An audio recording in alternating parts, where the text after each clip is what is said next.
Et si la pire nuit de votre vie devenait le moment où tout a changé, imaginez ceci. Suffisant et satisfait de lui-même, emmène sa jeune maîtresse à un dîner somptueux. Il célèbre sa nouvelle vie construite sur les ruines de son mariage. Mais alors il regarde à travers le restaurant. Il voit son ex-femme, la femme qu'il a rejetée, la femme qui lui a dit le retenait, et elle ne pleure pas. Elle n'est pas seule. Elle est assise avec l'un des hommes les plus puissants du pays, et il lui passe une bague en diamant au doigt. Ce n'est pas seulement une histoire de vengeance. C'est une histoire de trahison, de redécouverte, et du moment étonnant où une vie brisée est reconstruite en un empire. Le Chianti était d'un rouge profond et arrogant, s'accrochant aux parois du verre de Daniel Foster comme un linceul de velours. Il le fit tournoyer d'un coup de poignet expérimenté, un geste qu'il avait perfectionné en regardant les associés principaux de sa société d'investissement. Tout ce soir était question de perfection, de signalisation. Le restaurant Aria était une forteresse de richesse tranquille, où un seul plat coûtait plus que son premier paiement de voiture. La femme en face de lui, Chloe Jensen, était un témoignage de son succès perçu. 26 ans, avec des yeux vifs et ambitieux, et un rire qui était juste un peu trop fort, un peu trop impatient. Elle était son amélioration. « À nous », dit Dan, levant son verre. Le cristal tinta contre le sien. Un son net et aigu dans la pièce feutrée, au nouveau commencement. Le sourire de Chloé était radieux, reflétant la lumière des bougies. « Je n'arrive pas à croire que nous sommes enfin ici, Dan. » Ouvertement. Plus de cachette. « Le divorce a été finalisé la semaine dernière, » dit-il, les mots ayant le goût de la libération. Rupture nette. Alice fut étonnamment conciliante à la fin. Il but une gorgée de vin, le mensonge recouvrant sa langue. Cela n'avait pas été conciliant. Cela avait été brutal. Des mois de larmes silencieuses et dévastatrices d'Alice, de ses yeux creux le suivant, alors qu'il emballait ses costumes. Il lui avait dit que c'était pour le mieux, qu'il s'était éloigné. Il lui avait dit qu'elle était devenue complaisante, que son petit monde d'art, de livres d'histoire et d'expositions de galeries locales étouffait son ambition. Il ne lui avait pas parlé de Chloé, son analyste junior, qui le voyait non pas comme un mari, mais comme un vice-président avec un bureau d'angle et un avenir. « Est-ce qu'elle va bien ?» demanda Chloé, une lueur de quelque chose, de pitié, de curiosité morbide dans ses yeux. Dan haussa les épaules, feignant l'indifférence. « Honnêtement, je ne sais pas. Elle ira bien.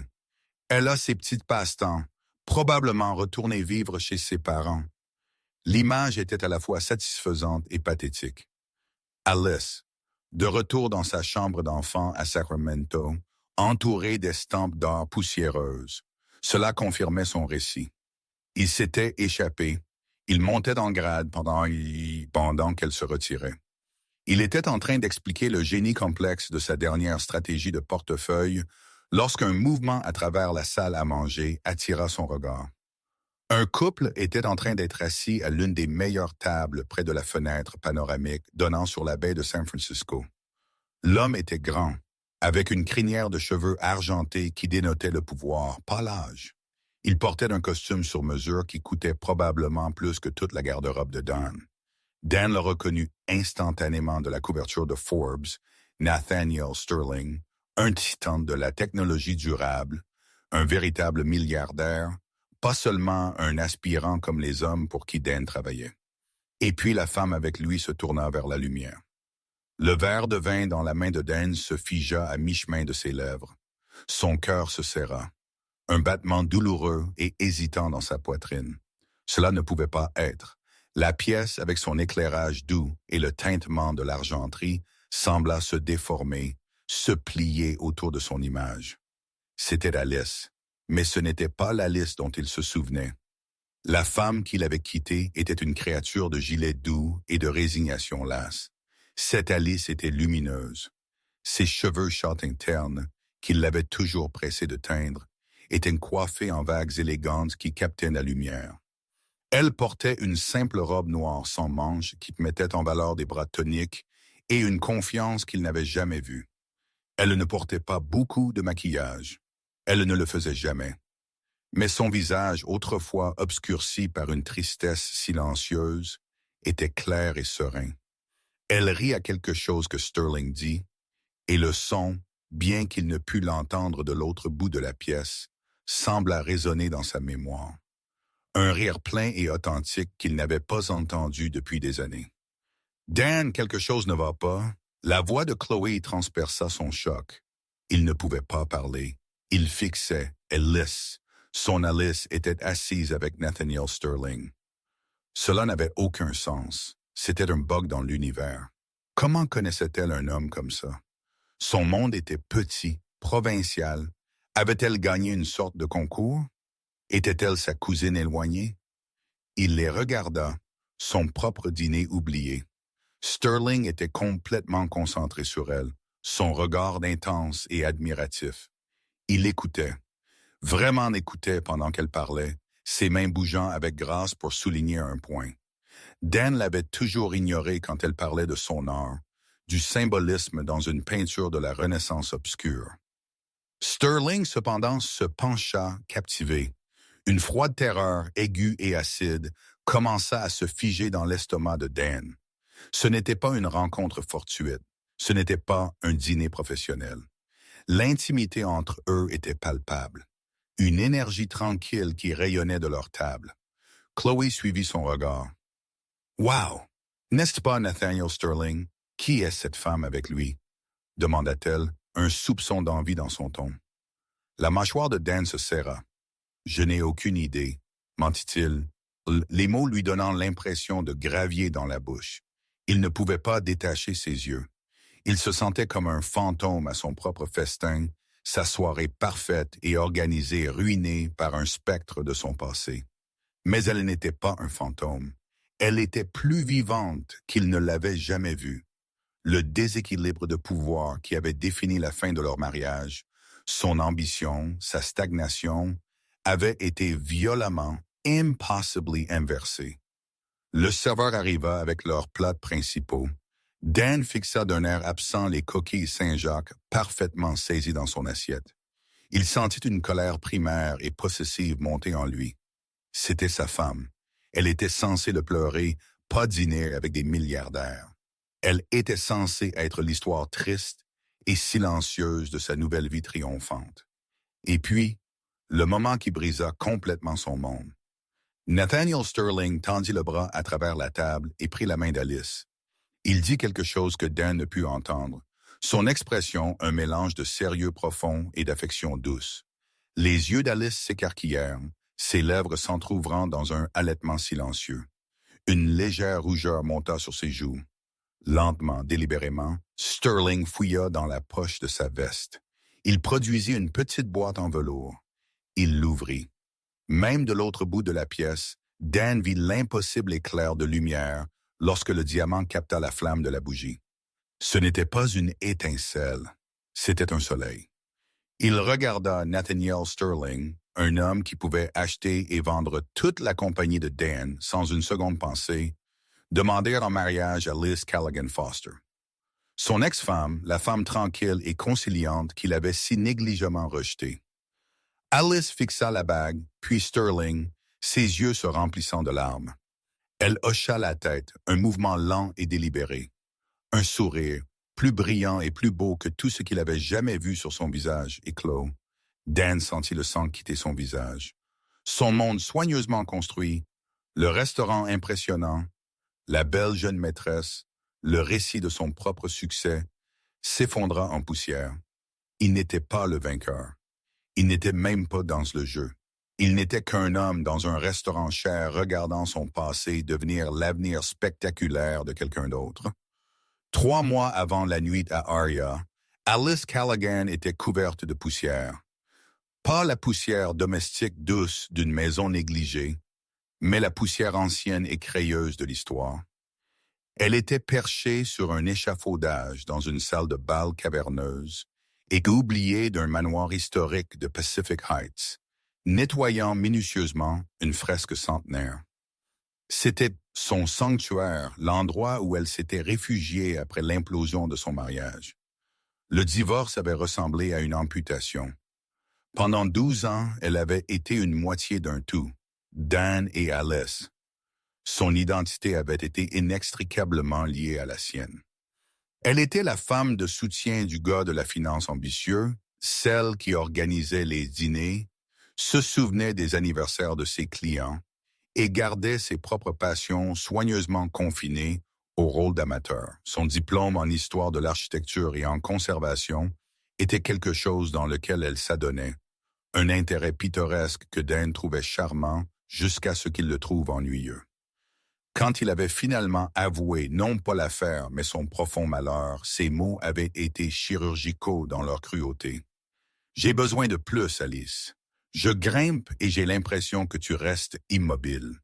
Ce monde que tu aimes, tout est question du passé. J'essaie de construire un avenir. » Il l'avait fait se sentir comme une relique, une encre. Après son départ, le silence dans leur condo parfaitement minimaliste était assourdissant. Chaque surface moderne et élégante qu'ils avaient choisie ensemble semblait se moquer d'elle. Alors elle était partie. Elle trouva un petit appartement ensoleillé dans le Mission District, un endroit avec de vieux os et du caractère. Et elle avait appelé son ancien professeur, qui l'avait mis en contact avec l'initiative de préservation historique de la Fondation Sterling. Le travail était minutieux, sous-payé et absolument glorieux. En essuyant une couche de crasse du visage d'un chérubin peint, elle se sentit plus elle-même qu'elle ne l'avait été en 10 ans. Ici, le passé n'était pas un fardeau, c'était un trésor à découvrir. Elle rencontra Nathaniel Sterling un mardi après-midi humide. Il visitait souvent les sites financés par sa fondation, arrivant sans tambour ni trompette. Elle était par terre, cataloguant des moulures de plâtre récupérées, lorsqu'une paire de bottes en cuir bien usé s'arrêta à côté d'elle. « Le détail de cette feuille d'acanthe est extraordinaire, » dit une voix profonde. Alice leva les yeux, protégeant son regard. Un homme grand, aux cheveux argentés, la regardait, non pas avec l'air détaché d'un mécène, mais avec la curiosité ciblée d'un passionné. « On n'en fait plus comme ça, » répondit-elle, sa voix légèrement enrouée par la poussière. « Tout est produit en masse maintenant. Il n'y a pas d'âme là-dedans. » Il s'accroupit à côté d'elle, sa veste de costume cher se plissant aux genoux sans un soupçon d'inquiétude. « Mon grand-père était tailleur de pierre, » dit-il, passant un doigt délicat sur un morceau de moulure. Il disait que les bâtiments ont des souvenirs. Il suffit d'être assez silencieux pour les entendre. Ce fut le début. Ce n'était pas un tourbillon. C'était un déploiement lent et silencieux. Il visitait le site ostensiblement pour vérifier l'avancement du projet, mais il finissait par parler pendant des heures. Il était fasciné par ses connaissances, par la passion qui illuminait son visage quand elle expliquait la composition chimique de la peinture au lait du 19e siècle ou le génie structurel d'un arc-boutant. Il n'a jamais mentionné son divorce ou son passé. Il s'intéressait à la personne qu'elle était à ce moment-là, la femme couverte de poussière de plâtre qui pouvait voir l'âme dans un bâtiment. Pour la première fois depuis des années, Alice se sentait vue, non pas comme un accessoire ou un système de soutien, mais comme une experte, une professionnelle, une égale. Leur premier vrai rendez-vous fut dans des archives poussiéreuses à Lucy Berkeley pour regarder les plans originaux du manoir, suivis de délicieux tacos gras d'un food truck. Il n'était rien comme le raider corporatif impitoyable dépeint dans les médias. Il était réfléchi, patient et possédait un esprit sec qui l'a pris par surprise. Il lui parla de sa défunte femme, décédée d'un cancer 5 ans auparavant, et du travail philanthropique qui donnait maintenant un sens à sa vie. Il vit de la force en elle que Don avait rejetée comme de la passivité. Il appela sa résilience, un super pouvoir. « Tu ne reconstruis pas une vie, Alice, » lui dit-il un soir alors qu'il marchait le long de l'Embarcadero, les lumières de la ville scintillant sur l'eau. « Tu excavais celle qui était là depuis le début. » Le soir où il l'a demandé en mariage, il lui a dit qu'il voulait l'emmener quelque part de spécial pour célébrer l'achèvement de la fresque de la salle de bal. Aria était son choix. Et bien que son opulence la mette un peu mal à l'aise, elle ressentait un frisson à s'habiller, à voir le regard d'admiration non dissimulé dans ses yeux quand il la prenait. Assise en face de lui, elle ressentait un sentiment de paix qui était encore nouveau. Le traumatisme de la trahison de Dan s'était estompé, laissant derrière lui non pas une cicatrice, mais une couche de peau lisse et nouvelle. Elle racontait à Nathaniel son rêve de créer sa propre entreprise, une qui se spécialiserait dans le fait de redonner vie aux maisons historiques. « Je serai votre premier investisseur, » dit-il, son sourire chaleureux. « Je veux le faire seul, » rétorqua-t-elle gentiment. « J'en ai besoin. » Il hocha la tête, son respect pour elle évident. « Je sais. » Ce fut alors qu'il lui prit la main. La sienne était chaude et forte, enveloppant la sienne.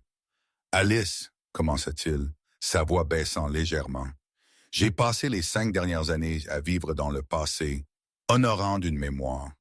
Je pensais que c'était tout ce qui me restait. Et puis je vous ai rencontré. Vous n'honorez pas seulement le passé, vous le ramenez à la vie. Vous m'avez ramené à la vie. » Son cœur commença à battre un rythme frénétique contre ses côtes. « Je sais que c'est rapide, » continua-t-il, son regard inébranlable. « Et la dernière chose que je veux est de vous presser, mais je n'ai jamais été plus certain de quoi que ce soit. Je vous aime, Alice Callaghan. J'aime votre esprit, votre passion et la force tranquille que vous ne voyez probablement même pas en vous-même. Je veux construire un avenir avec vous. » Il sortit la boîte. Alors qu'il l'ouvrait, révélant une bague époustouflante d'inspiration vintage avec un diamant brillant et clair, le souffle d'Alice se coupa. Ce n'était pas un trophée tape à l'œil. C'était élégant, intemporel. Cela ressemblait à quelque chose qu'elle aurait choisi elle-même. À ce moment, sa vision périphérique enregistra une forme familière de l'autre côté de la pièce. Un homme avec la coupe de cheveux de Dan, assis avec une femme plus jeune. Une lueur de reconnaissance. Un fantôme de mémoire. Mais cela n'avait pas d'importance. Le passé était une image pâle et floue dans le rétroviseur. Son avenir était assis juste devant elle, son cœur dans ses yeux. Des larmes de joie pure et non falsifiées montèrent. Elle n'était pas la femme qui était laissée pour compte. Elle était la femme qui avait été trouvée. « Oui », murmura-t-elle, le mot lui donnant l'impression d'être la déclaration la plus définitive et puissante qu'elle ait jamais faite. « Nathaniel, oui. » Le trajet de retour vers son appartement élégant et impersonnel dans la marina fut silencieux. L'air dans la BMW de Don était épais d'un mélange toxique d'indignation confuse de Chloé et de sa propre humiliation bouillonnante. « Je ne comprends pas ce qui vient de se passer, » dit finalement Chloé alors qu'il virait sur l'autoroute, coupant la route à une Prius. « Tu as vu quelqu'un que tu connaissais. Tu avais l'air d'avoir vu un fantôme. » « Ce n'était rien, » répliqua Don, ses jointures blanches sur le volant. « Juste une ancienne collègue. »« Cette femme? Elle te semblait familière? » Chloé insista, pas prête à laisser tomber. « J'ai dit que ce n'était rien, » rugit-il, le son résonnant dans l'espace confiné. Chloé tressaillit, son aplomb soigneusement construit se brisant. Elle se laissa retomber dans le siège en cuir, silencieuse pour le reste du trajet. De retour dans l'appartement, celui qu'il avait choisi pour ses vues panoramiques et sa proximité avec le club de yacht qu'il espérait un jour rejoindre, Dan se versa un grand verre de scotch. Il ignora Chloé alors qu'elle se déplaçait dans le salon, son exubérance précédente remplacée par une tension prudente. Il ne pouvait pas se sortir l'image de la tête. Le sourire d'Alice, la main de Sterling sur la sienne, l'éclat aveuglant de ce diamant. Cela tournait en boucle, un film de son propre échec. Il avait jeté une Honda et elle avait été ramassée par une Bugatti. La métaphore était grossière, mais c'était le seul langage que son ego comprenait. Son esprit s'emballa, essayant de reconstituer un puzzle impossible. Comment? Quand? Où? Lui et Alice avaient partagé une vie pendant 12 ans. Ils connaissaient tout son cercle social, une poignée d'universitaires tranquilles, quelques couples mariés de leur ancien quartier de banlieue. Ses parents, aucun d'entre eux ne pouvait s'approcher à moins de 1000 pieds de Nathaniel Sterling. Il sortit son téléphone, ses doigts glissants de sueur. Il chercha le nom d'Alice. Rien. Elle avait supprimé ses réseaux sociaux des années auparavant, l'appelant un marché d'envie organisé. L'ironie était nauséabonde. Puis il chercha Nathaniel Sterling. Les résultats de la recherche étaient une litanie de ses triomphes. Articles dans le Wall Street Journal, profil dans Wired, photos de lui serrant la main de président et de philanthrope. Il fit défiler plus profondément, cherchant des détails personnels. Il était veuf, extrêmement privé. Et puis, un article récent d'un blog de société locale sur les nouveaux projets de préservation de la Fondation Sterling. Le sang de Dan se glaça. Il cliqua sur le lien. Le voilà. Une photo d'il y a un mois. Un groupe de personnes en casque de sécurité debout devant un manoir délabré. Et au centre, à côté de Sterling, se trouvait Alice. Elle était poussiéreuse et souriante, l'air plus vibrante qu'elle ne l'avait été au cours des 5 dernières années de leur mariage. La légende l'identifiait comme la consultante principale en restauration du projet. Consultante. Il avait ridiculisé son passe-temps, son diplôme qu'il avait payé mais jamais respecté. Il lui avait dit que c'était une perte de temps. Et ce même passe-temps, cette même passion qu'il avait écrasée, avait été son pont vers un monde dont il ne pouvait que rêver d'entrer. Alors c'était elle, dit Chloé doucement depuis l'embrasure de la porte. Il n'avait pas réalisé qu'elle le regardait. Ton ex-femme, Dan ne leva pas les yeux de son téléphone. Oui. Tu m'as dit qu'elle était simple, qu'elle vivait probablement avec ses parents. La voix de Chloé était empreinte d'une nouvelle et vive accusation. Elle n'avait pas l'air simple, Dan, et elle n'était sûrement pas à Sacramento. Les choses changent, marmonna-t-il, les mots ayant un goût de cendre. Tu m'as menti, dit Chloé, sa voix montant. Tu as construit toute cette histoire sur la façon dont tu t'échappais de cette petite vie triste, mais cette femme avait l'air plus heureuse que je ne t'ai jamais vue. La vérité dans ces mots fut un coup physique. Il claqua son téléphone sur le comptoir en granit. Que veux-tu de moi, Chloé? C'est un coup de chance. Elle a eu de la chance. Il l'utilise probablement juste. Un vieil homme riche cherchant une jeune femme tranquille et malléable. Mais même en le disant, il savait que ce n'était pas vrai. Il avait vu le regard dans les yeux de Sterling. C'était d'une admiration sincère.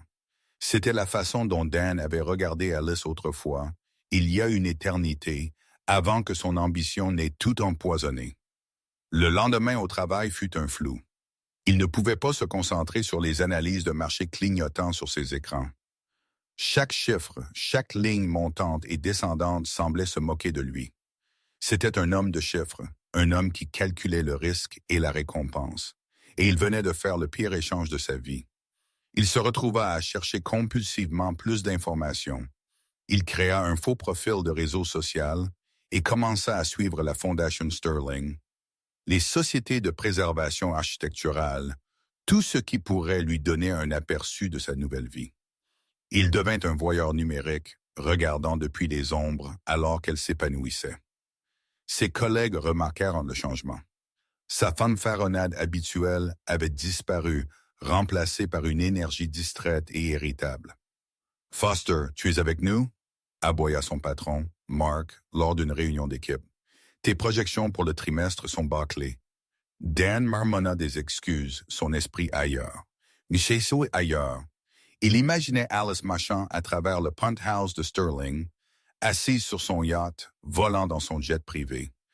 La vie qu'il convoitait, le statut pour lequel il avait trahi son mariage, elle l'avait obtenu sans effort, simplement en étant elle-même.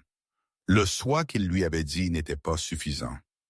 Sa relation avec Chloé commença à s'effilocher. Elle vit l'obsession dans ses yeux, la façon dont il était constamment sur son téléphone, la façon dont le nom d'Alice s'immisçait dans leur conversation. Le glamour de leur liaison avait disparu, remplacé par la vilaine réalité de son insécurité. Tu n'es même pas là, n'est-ce pas? Elle le confronta une nuit. Tu es avec elle dans ta tête. Tu ne me veux pas. Tu veux juste ce qu'elle a. Il ne put le nier. Chloé avait été un symbole de son ascension, mais maintenant Alice était fiancée à un milliardaire. Dans la brutale mathématique sociale qui gouvernait son monde, Chloé n'était plus un atout. Elle était un rappel de sa spectacularisation erreur de calcul. Il avait échangé un chef-d'œuvre contre une estampe, seulement pour regarder le chef-d'œuvre se faire acquérir par le musée le plus prestigieux du monde. Et cela le rendait fou.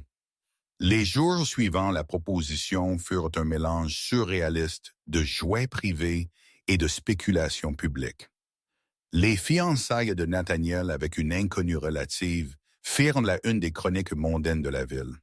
Ils appelèrent Alice une femme mystère, une histoire de Cendrillon. Ils déterrèrent son ancien blog de photographies défunts et imprimèrent des photos d'elle à l'université.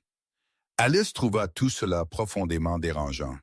Elle avait passé la dernière année à reconstruire méticuleusement sa vie privée, son sens de soi, loin des regards indiscrets du monde. Maintenant, elle était une personne d'intérêt. Nathaniel fut son ancre à travers la tempête. Il la protégea, gérant la presse avec une grâce calme et dédaigneuse. Et plus importante encore, il écouta ses peurs. « Il me peigne comme une croqueuse de diamants », avoua-t-elle un soir, recroquevillée sur le canapé dans sa bibliothèque, une pièce si vaste et remplie de livres qu'elle l'avait fait pleurer de joie la première fois qu'elle l'avait vu. « Ils ne savent rien de moi, de mon travail. Les gens qui comptent rament, dit-il, rangeant une mèche de cheveux rebelles derrière son oreille. Et bientôt tout le monde aussi. » Il lui tendit un épais portfolio relié en cuir. J'ai demandé à mon équipe de le préparer. Elle l'ouvrit. À l'intérieur se trouvaient les documents de constitution, le plan d'affaires et le branding préliminaire pour Callaghan Restoration et Design, son nom en lettres élégantes et fortes. C'était l'entreprise qu'elle lui avait décrite, le rêve qu'elle avait nourri en secret pendant des années. Ses yeux se remplirent de larmes. « Nathaniel, c'est tout toi, Alice, » dit-il fermement. « Ta vision, ton expertise? Je t'ai dit que je voulais être ton premier investisseur. Ce n'est pas un cadeau, c'est une proposition commerciale. J'investis dans la meilleure consultante en restauration que j'ai jamais rencontrée. » Il tapota une page. « Et ton premier contrat attend ta signature. » C'était la commande pour le projet Presidio Landmark, une entreprise massive de plusieurs années pour restaurer une série de quartiers d'officiers historiques en un hôtel de luxe boutique.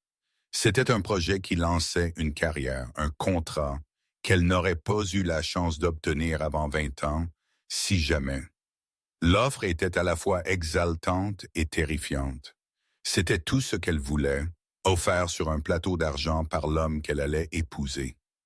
Le fantôme de la voix de Dane lui murmura à l'oreille. « Tu vois, tu ne peux pas le faire toute seule. Tu as besoin d'un homme pour te sauver. » Elle regarda Nathaniel, la croyance sincère dans ses yeux. Il ne la sauvait pas. Il la responsabilise. Il ouvrait une porte que son talent méritait, une porte qui avait été injustement fermée. Dan avait voulu qu'elle reste petite pour qu'il se sente grand. Nathaniel voulait qu'elle soit aussi grande qu'elle pouvait l'être, car il était déjà un géant, et les géants ne sont pas intimidés par le soleil. « D'accord, » souffla-t-elle, « mais je rembourserai chaque centime du capital d'amorçage avec intérêt. » Son sourire était brillant. Je n'attendrai rien de moins. Se jeter dans le travail fut son salut. Elle embaucha une petite équipe brillante d'architectes et d'artisans qu'elle avait rencontrés au fil des ans. Elle passait ses journées sur le chantier en bottes de sécurité et casque, ses soirées à examiner les plans et les budgets. Pour la première fois, sa passion avait un débouché réel, à enjeu élevé. Elle n'était plus une amatrice, elle était une PDG. Sa relation avec Nathaniel s'approfondit dans les espaces entre son emploi du temps de travail effréné. Il ne se plaignait jamais de ses longues heures. Au lieu de cela, il se présentait sur le chantier avec un panier de pique-nique pour le dîner ou laissait un thermos de son thé préféré sur son bureau le matin. Il célébrait ses victoires, une tuile rare trouvée, un problème structurel complexe résolu, avec plus d'enthousiasme qu'il n'en montrait pour ses propres affaires à milliards de dollars. Ils construisaient quelque chose ensemble, mais ce n'était pas seulement une vie partagée. C'était un ethos partagé. Ils croyaient tous deux en l'honneur du passé pour construire un meilleur avenir. Ils étaient partenaires au sens le plus vrai du terme. Un après-midi, alors qu'elle inspectait une cargaison de bois de récupération, son téléphone vibra. C'était un numéro inconnu. Elle faillit l'ignorer, mais un étrange instinct la poussa à répondre. « Alice ?» La voix était mince, fluette, dépouillée de sa bravade habituelle. C'était Dan. Son sang se glaça. Elle n'avait pas entendu sa voix depuis presque un an. « Comment as-tu eu ce numéro ?» demanda-t-elle, son ton plat et froid. « J'ai appelé ta mère. J'étais inquiète. J'ai vu les nouvelles. Alice, il faut qu'on parle. » « Non, pas du tout, dit-elle, se détournant de son contremaître pour cacher le tremblement soudain dans ses mains. Nous n'avons rien à nous dire. S'il te plaît, supplia-t-il, et le désespoir dans sa voix était d'une réalité écœurante. Juste 5 minutes. Pour le bon vieux temps, je t'ai vu cette nuit-là au restaurant. J'ai besoin de comprendre. Elle aurait dû raccrocher. Elle aurait dû bloquer son numéro. Mais une curiosité perverse et morbide s'empara d'elle. Que pouvait-il bien avoir à dire? D'accord, dit-elle, sa voix comme de l'acier. Le café sur Chestnut, demain. 10 minutes. Après ça, c'est fini, Dan. Pour toujours. Raccrochant, elle sentit une profonde vague de nausée. Le passé qu'elle pensait avoir enfoui sous des couches de poussière de plâtre et de nouvel amour venait de refaire surface. Le café était un territoire neutre, un endroit sans souvenir. Alice choisit une petite table dans le coin arrière, se positionnant comme un général inspectant un champ de bataille. Elle arriva en avance, armée de l'armure de sa nouvelle vie. Un blazer coupe impeccable, un portefeuille en cuir rempli de contrats et une confiance tranquille qui se sentait merveilleusement réelle. Elle commanda un café noir, son amertume un coup de fouet bienvenu. Dan était en retard. C'était un classique coup de pouvoir, un qu'il utilisait dans leur mariage, la faisant attendre pour renforcer sa propre importance. Mais aujourd'hui, cela semblait juste pathétique. Quand il entra finalement, il était un fantôme de l'homme qu'elle avait connu. Son costume cher semblait flotter sur lui.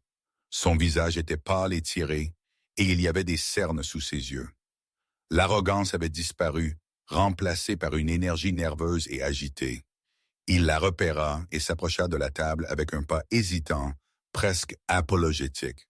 « Alice, dit-il, sa voix rauque, merci d'être venue. J'ai une réunion à 11 heures, déclara-t-elle, ne l'invitant pas à s'asseoir. Que veux-tu, Daniel? Utiliser son nom complet était un acte délibéré de distanciation. Il s'enfonça quand même dans la chaise d'en face. Tu es incroyable, balbutia-t-il, ses yeux la parcourant, absorbant les vêtements, l'équilibre. Ce n'était pas un compliment, c'était une évaluation. Il recalculait sa valeur. Ne perdons pas de temps en fioritures, dit-elle, sa voix froide. Tu voulais comprendre. Il n'y a rien à comprendre. Ma vie a continué. Tu devrais essayer. Comment est-ce arrivé? Demanda-t-il, se penchant en avant, sa voix un murmure conspirateur. Nathaniel Sterling.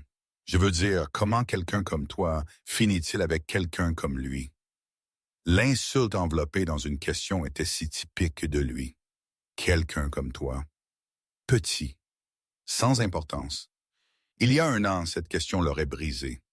Elle aurait affirmé l'insécurité la plus profonde et la plus sombre qu'il avait si soigneusement cultivée en elle, qu'elle n'était pas suffisante. Mais aujourd'hui, c'était différent. Quelqu'un comme moi, répéta-t-elle, un sourire ironique et sans humour touchant ses lèvres. Tu veux dire une femme avec un diplôme de 3e cycle dans son domaine? Une femme qui dirige maintenant sa propre entreprise et gère un projet de restauration historique de plusieurs millions de dollars. Elle marqua une pause, laissant les mots planer dans l'air entre eux. Ou voulais-tu simplement dire la femme qui a gaspillé 12 ans à soutenir un homme qui la voyait comme un accessoire domestique? Dan tressaillit comme si elle l'avait giflé. Ce n'est pas juste, Alice. Juste. Sa voix s'éleva légèrement, attirant un regard d'une table voisine. Tu veux parler de juste? Était-ce juste quand tu avais une liaison avec ton analyste junior pendant que j'étais à la maison, relisant tes rapports et planifiant un avenir que tu n'avais aucune intention de partager avec moi? Son visage devint blanc. Comment savais-tu? Je ne suis pas stupide, Dan. J'étais juste amoureuse. Il y a une différence. J'ai trouvé les reçus d'hôtel dans tes notes de frais de voyage 6 mois avant ton départ. J'espérais juste me tromper. La confession semblait étrangement émancipatrice, admettant sa propre cécité volontaire. Il était sans voix. Le récit qu'il avait construit d'une séparation douce et amicale avait été un mensonge pour apaiser sa propre conscience. Il avait été pris, et la connaissance le dépouilla du dernier de ses défenses. « Je suis désolé », murmura-t-il, les mots sonnant creux et inadéquats. « J'étais un idiot. Je vois ça maintenant. Je vois ce que j'ai jeté. » Ses yeux étaient suppliants. « Est-ce réel? Avec lui, te rend-il heureuse? » « Mon bonheur n'est plus ton affaire, dit-elle, sa voix s'adoucissant, non pas avec pardon, mais avec un profond sentiment de clôture. Elle se leva, posant un billet de 10 $ sur la table pour son café. « Ce que j'avais avec toi, Don, était une vie construite autour de ton potentiel. Ce que j'ai maintenant est une vie construite autour de la mienne. » Elle le regarda, cet homme qui avait autrefois été le centre de son univers. Il semblait petit et diminué, un roi qui avait abdiqué son trône pour se retrouver mendiant aux portes d'un nouveau royaume plus magnifique. Elle sentit une vague de pitié surprenante et purificatrice. « Au revoir, Daniel, » dit-elle, et sortit du café sans regarder en arrière, la cloche au-dessus de la porte sonnant une fin finale et définitive. Elle conduisit directement au Presidio, ayant besoin du réconfort de son travail. Elle traversa les vestiges squelettiques des vieux bâtiments, l'odeur de sueur et d'histoire emplissant ses poumons. La rencontre l'avait secouée, mais elle ne l'avait pas brisée. Cela avait été un test et elle l'avait réussi. Ce soir-là, elle raconta tout à Nathaniel. Elle n'hésita pas ni n'adoucit les détails. Elle exposa la laideur de son passé, s'attendant, peut-être, à une lueur de doute ou de jalousie dans ses yeux. Au lieu de cela, il écouta avec son intensité tranquille habituelle. Quand elle eut fini, il fut silencieux un long moment. « Je suis désolé que tu aies dû traverser cela, » dit-il finalement, sa voix épaisse d'empathie. « Il doit être dans un endroit très sombre pour essayer d'empoisonner ton présent avec ton passé. » Il lui prit la main, son pouce caressant ses phalanges. « Mais il a échoué, n'est-ce pas? »« Oui, » dit-elle, un sentiment de soulagement profond l'envahissant. « Il a échoué. »« Bien, » dit Nathaniel, sa prise se resserrant de manière rassurante. « Parce que notre avenir est bien trop lumineux pour laisser entrer des ombres. » Son soutien n'était pas possessif ou en colère. Il était solide, inébranlable et absolu. Et à ce moment, Alice sut que sa nouvelle fondation n'était pas seulement construite sur sa propre force, mais sur le socle d'un amour qui était réel, respectueux et vrai. Dan regarda Alice sortir du café, la finalité de son départ s'installant sur lui comme un linceul. Sa pitié était pire que sa colère. La colère aurait signifié qu'il comptait encore, qu'il pouvait encore évoquer une émotion puissante en elle. La pitié signifiait qu'il était insignifiant. La confrontation, dont il avait espéré qu'elle lui donnerait un certain sens de contrôle ou de compréhension, n'avait fait qu'approfondir son désespoir. Elle savait pour Chloé. Elle avait su tout le temps. Sa grande trahison n'était pas un secret qu'il avait gardé. C'était une blessure qu'elle avait silencieusement soignée. Il trébucha à travers le reste de sa journée dans un brouillard d'autoflagellation. Au bureau, il fixa son terminal, mais les chiffres n'étaient que des gribouillis insignifiants. Il vit le visage d'Alice, entendit ses mots, une vie construite autour de la mienne. La phrase le hantait. Il avait toujours été le soleil dans leur système solaire, et elle la planète tranquille dans son orbite. Il n'avait jamais envisagé qu'elle puisse avoir sa propre attraction gravitationnelle. Cette nuit-là, son effondrement s'accéléra. Lui et Chloé étaient censés assister à un vernissage, le genre d'événement qu'il estimait maintenant essentiel pour le réseautage, mais il ne put se résoudre à y aller. « Je ne me sens pas d'attaque, » lui dit-il, desserrant sa cravate alors qu'il franchissait la porte de son appartement. Chloé était déjà habillée, portant une robe argentée élégante qu'il avait autrefois trouvée excitamment moderne. Maintenant, elle avait juste l'air froide. « Qu'est-ce qui ne va pas avec toi, Dan? » demanda-t-elle, sa patience enfin épuisée. « Depuis cette nuit à Aria, tu es un fantôme. Tu es obsédé. L'as-tu vu aujourd'hui?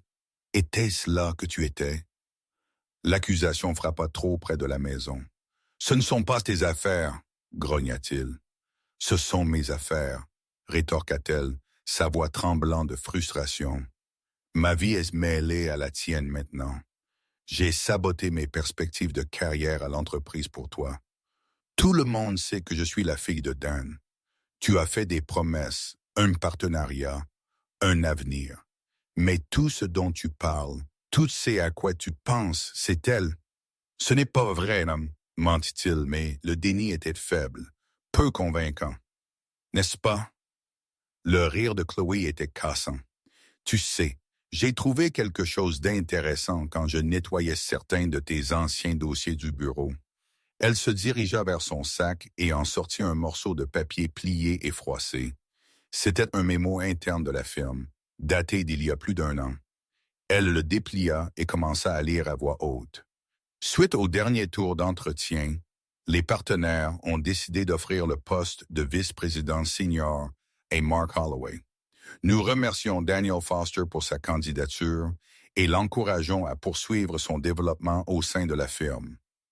Elle leva les yeux vers lui, ses yeux brillants d'une clarté froide et dure. Ceci est daté de la semaine avant que tu ne m'invites à prendre un verre pour la première fois, Dan. La semaine où tu as commencé à dire à Alice qu'elle te retenait. L'air quitta les poumons de Dan. Il avait été ignoré pour la promotion qu'il avait dit à Alice être une chose sûre. Son échec avait été une honte profonde et brûlante, un secret qu'il avait jalousement gardé. Il ne pouvait pas supporter qu'Alice, qui avait tant confiance en lui, voit qu'il avait atteint un plafond. Alors, au lieu d'admettre sa propre insuffisance, il avait fabriqué une crise.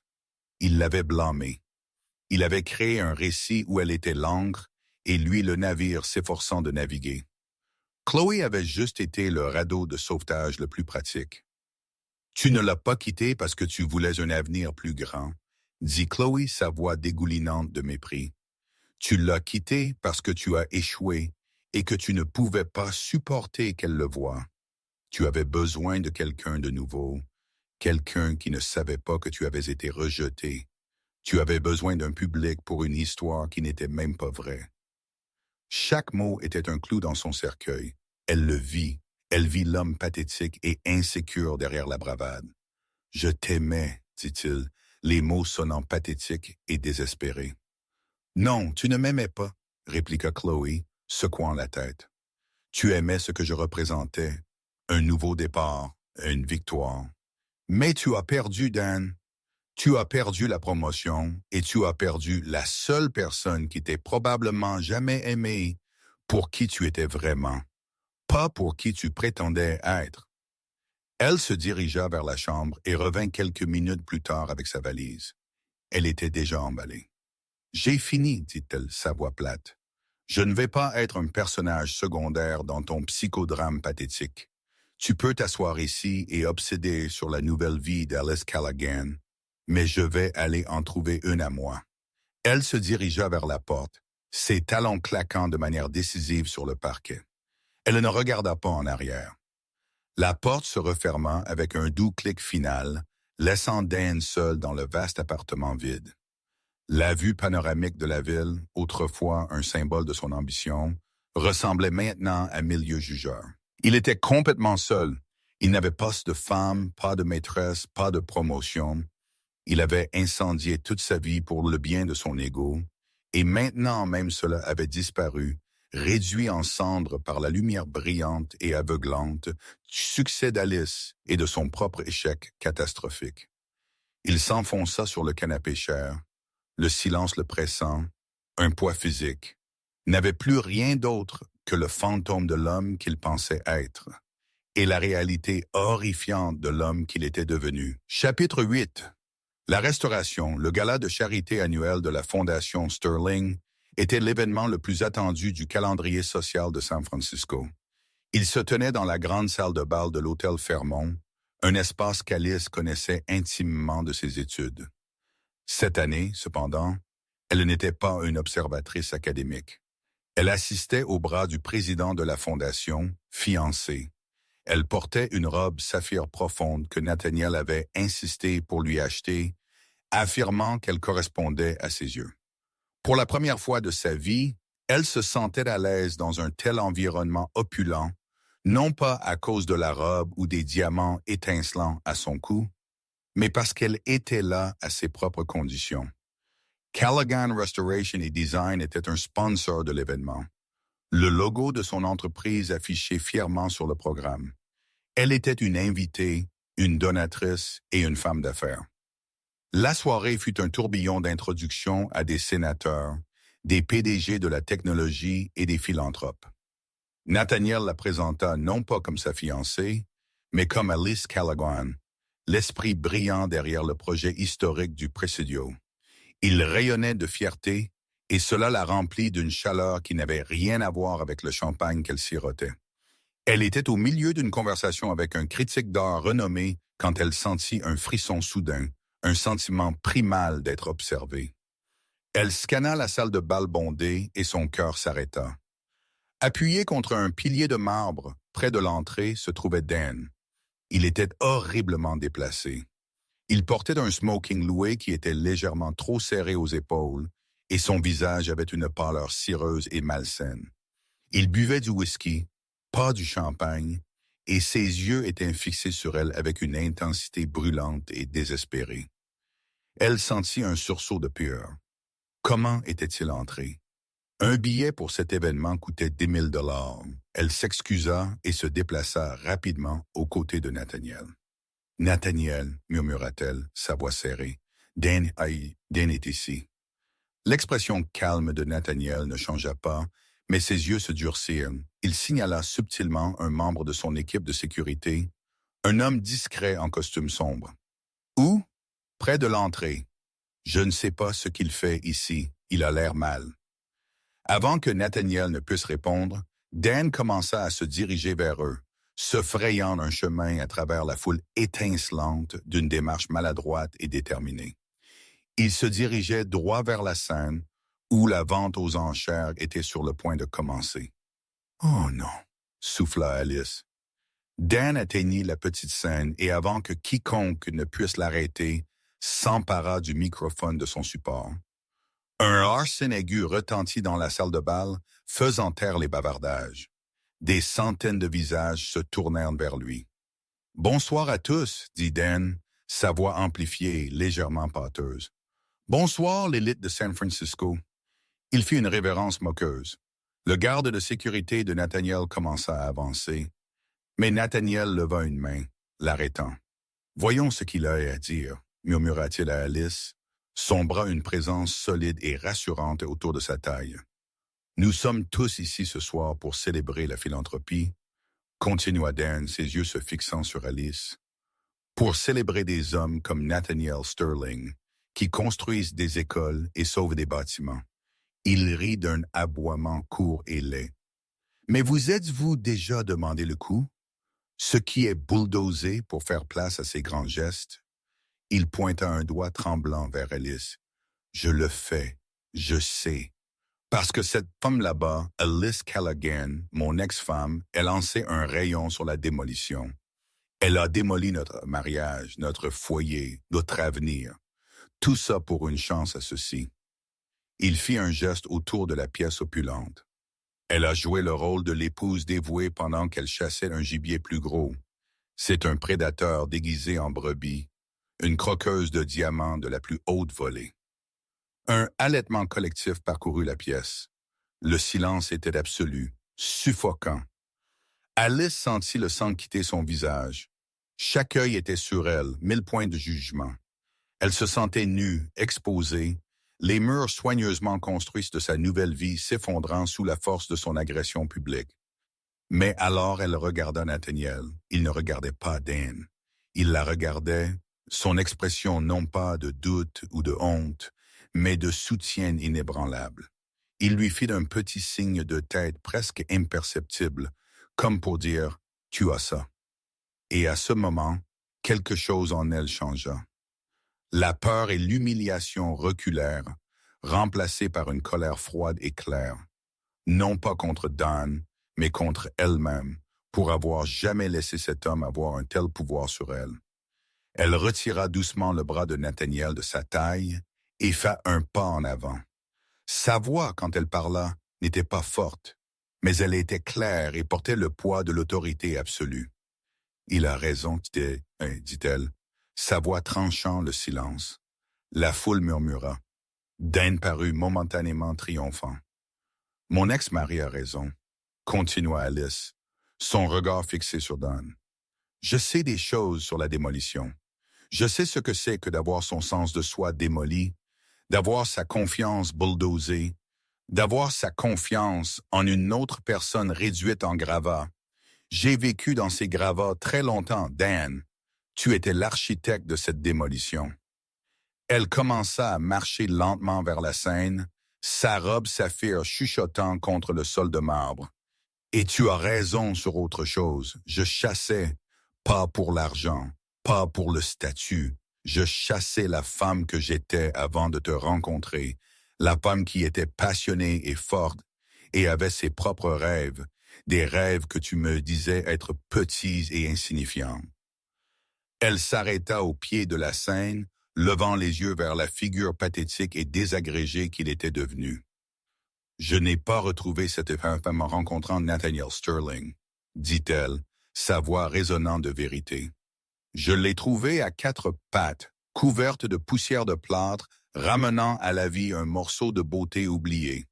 Je l'ai trouvée quand j'ai signé le bail de mon propre appartement, quand j'ai incorporé ma propre entreprise, quand j'ai réalisé que ma valeur n'était pas déterminée par l'approbation de mon mari. » Elle regarda le public silencieux et captivé. « Je suis avec Nathaniel parce que lui, contrairement à certains, n'est pas intimidé par la force d'une femme. Il la célèbre.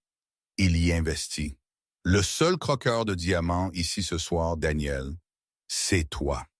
Tu as creusé pour de l'or dans notre mariage, et quand tu n'en as pas trouvé assez pour satisfaire ton ego, tu as essayé de le creuser de mon âme.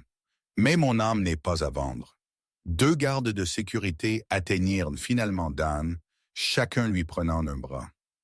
Il ne résista pas. Son visage était un masque de défaite totale.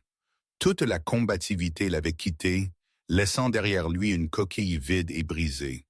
Alors qu'il l'emmenait, ses yeux croisèrent ceux d'Alice une dernière fois. En eux, elle vit la reconnaissance finale dévastatrice de ce qu'il avait vraiment perdu. Ce n'était pas une femme ou une fortune, c'était lui-même. La salle de bal éclata en applaudissements. Cela commença avec une personne, puis une autre, jusqu'à ce que toute la pièce soit debout. Le son, une vague rugissante de validation. Alice tint bon, les larmes coulant sur son visage, mais elle ne pleurait pas de tristesse ou d'humiliation. Elle pleurait du pur et inaltérable soulagement d'être, enfin et complètement, libre. 6 mois passèrent. Le projet historique du Présidio était en avance sur le calendrier et en dessous du budget, un témoignage de la planification méticuleuse et du leadership d'Alice.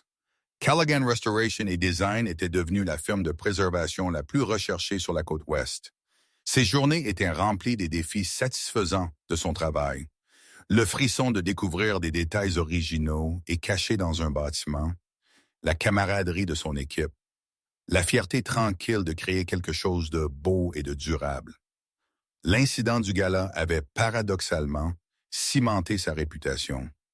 L'histoire de sa prise de position publique avait circulé dans la ville, non pas comme un potin juteux, mais comme une légende. Elle n'était plus la mystérieuse fiancée de Nathaniel Sterling. Elle était Alice Callaghan, une femme de substance et de force. Sa relation avec Nathaniel s'était installée dans un rythme beau et facile. Leur amour était une chose tranquille et robuste, construite non pas sur de grands gestes, mais sur des matins partagés avec du café et des plans, sur des soirées passées dans un silence confortable à lire dans la bibliothèque, sur le respect inébranlable qu'ils avaient pour l'esprit et les passions de l'autre. Un samedi matin frais, Nathaniel la conduisit à un terrain boisé et tranquille dans le comté de Marin surplombant la baie. Une vieille ferme victorienne délabrée, belle dans sa décomposition, se tenait en silhouette contre le brouillard matinal. « Qu'est-ce que cet endroit ?» demanda-t-elle, sortant de la voiture. « Ceci, dit-il lui prenant la main, est notre maison ou le sera. » Alice le fixa confuse. « Je pensais que nous allions vivre dans ton penthouse. »« Le penthouse est ma forteresse, » dit-il doucement. « Je veux construire une maison avec toi, et j'ai pensé qui de mieux pour la restaurer que la meilleure du métier. » Elle regarda de son visage plein d'espoir et aimant à la belle maison brisée. Elle avait besoin de tout, d'une nouvelle fondation, d'un toit restauré, de fenêtres qui ne claquaient pas dans le vent. C'était un projet massif, un travail d'amour. C'était parfait. « Cela prendra des années, » dit-elle, un sourire lent se répandant sur son visage.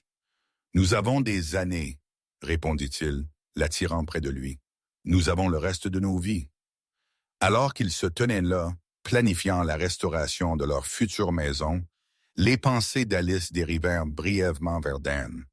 Elle avait entendu par la rumeur qu'il avait perdu son emploi peu après le gala. La firme ne pouvait pas tolérer le scandale public.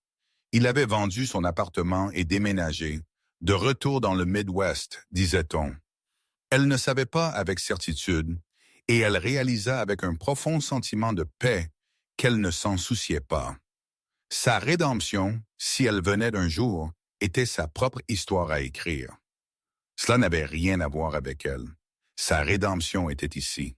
C'était dans le sol solide sous ses pieds, dans l'odeur d'eucalyptus et de sel dans l'air, dans le projet stimulant et magnifique qui se trouvait devant elle. C'était dans la main du bonhomme debout à côté d'elle, un homme qui la voyait tout entière, les morceaux brisés et la beauté restaurée, et l'aimait non pas malgré eux, mais à cause d'eux. Elle avait passé si longtemps à restaurer le passé pour les autres, mais maintenant elle restaurait enfin le sien. Elle prenait l'ancienne fondation oubliée de la femme qu'elle était autrefois et construisait une nouvelle vie spectaculaire dessus. Une vie remplie de lumière, de but, et d'un amour aussi intemporel et durable que les bâtiments qu'elle sauvait. Et c'était plus beau que tout ce qu'elle aurait pu concevoir. Le mariage ne fut pas une grande affaire. Il n'y avait pas de journalistes, pas de chroniques mondaines, pas de foule de spectateurs. Ils se marièrent un après-midi d'automne frais sur le porche nouvellement renforcé de la ferme encore en construction à Marin. Les invités étaient une petite collection de leurs amis les plus proches, de leur famille et des artisans de l'équipe d'Alice qui, littéralement, aidaient à construire leur maison. Alice portait une simple robe en laine de couleur crème. Nathaniel portait une veste en tweed. Il n'y avait pas de photographe, seulement un vieil appareil photo Polaroid qui fut passé parmi les invités, capturant des moments francs et joyeux qui seraient scotchés au mur inachevé. Ils échangèrent des vœux qu'ils avaient décrits eux-mêmes, promettant non pas une vie parfaite et facile, mais une vie de partenariat, de respect et d'aventure partagée. Alors que Nathaniel glissait un anneau d'or simple et élégant à son doigt pour s'asseoir à côté de la bague de fiançailles, Alice regarda la vue de la baie, la ville un joyau lointain scintillant. Elle pensa à la femme qui avait pleuré dans un condo de cette ville, la femme qui avait senti sa vie finie. Elle pensa à la femme qui avait trouvé le réconfort dans la poussière et la décadence, et à la femme qui s'était tenue droite dans une salle de bal et avait réclamé sa propre histoire. Ils étaient tous des parties d'elle, des couches de vernis et de peinture enlevées pour révéler le grain fort et beau en dessous. Plus tard, alors que le soleil commençait à se coucher, jetant une lueur dorée et chaude sur le chantier de construction, Alice se retrouva seule près d'une fenêtre nouvellement encadrée, regardant un ensemble de plans. Nathaniel vint derrière elle, enroulant ses bras autour de sa taille. « Qu'est-ce que tu regardes, Madame Sterling ?» murmura-t-il dans ses cheveux. Elle sourit, s'appuyant contre lui. « Juste les plans de la bibliothèque, dit-elle, son doigt traçant le contour de la pièce. Je pense que nous pouvons y mettre une autre étagère ici. » Il embrassa son épaule. « Tout ce que tu penses être le mieux, tu es l'architecte. » Dans cette simple déclaration, elle sentit l'intégralité de leur amour. Il faisait confiance à sa vision. Il croyait en son expertise. Il la voyait non pas comme une extension de lui-même, mais comme sa partenaire brillante et capable. La vie qu'elle vivait maintenant n'était pas un conte de fées. Cela ne lui avait pas été accordé par un prince. C'était une structure qu'elle avait conçue elle-même, construite de ses propres mains sur une fondation de sa propre fabrication. La douleur de son passé n'était pas effacée, mais elle avait été intégrée, réutilisée, rendue une partie de l'histoire de la maison qu'elle construisait. Une maison assez forte pour résister à n'importe quelle tempête. Et alors que les premières étoiles commençaient à apparaître dans le ciel crépusculaire, Alice Callaghan Sterling sut, avec une certitude tranquille et inébranlable, qu'elle était enfin chez elle. Le parcours d'Alice n'était pas une question de vengeance, c'était une question de rédemption. Pas une rédemption aux yeux de l'homme qui l'avait lésée, mais dans les siens. C'est un puissant rappel que nos moments les plus bas peuvent être la fondation de nos plus grandes réalisations, et que votre valeur n'est jamais déterminée par l'incapacité de quelqu'un d'autre à la voir. Si vous avez été ému par l'histoire de résilience et d'autonomisation d'Alice, veuillez prendre un moment pour aimer cette vidéo et la partager avec quelqu'un qui pourrait avoir besoin d'entendre ce message. Abonnez-vous à la chaîne et appuyez sur la cloche de notification pour ne pas manquer notre prochaine histoire. Et j'adorerais lire vos pensées dans les commentaires ci-dessous. Quel a été le moment le plus puissant du parcours d'Alice pour vous?